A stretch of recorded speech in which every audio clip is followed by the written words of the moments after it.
Nous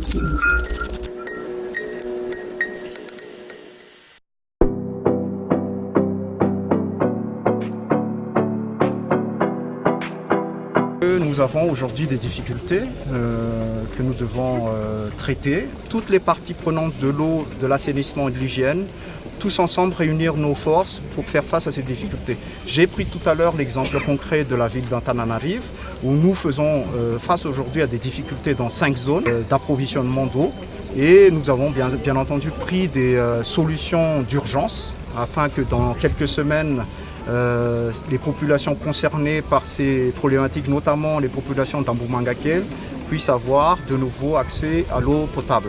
Que moins de la moitié de la population malagasy ont accès à l'eau potable. Notre objectif stratégique, c'est que 70% de la population malagasy ait accès à l'eau potable d'ici 2023. Pourquoi? Parce qu'en 2030, toute la population malagasy doit avoir accès à l'eau potable. En 2018, nous avons réussi à amener l'eau auprès de 750 000 Malagasy.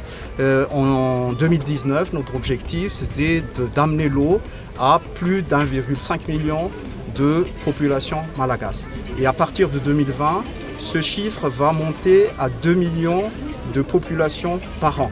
C'est l'objectif nécessaire et suffisant pour atteindre notre objectif stratégique 70% en 2023, 100% en 2030.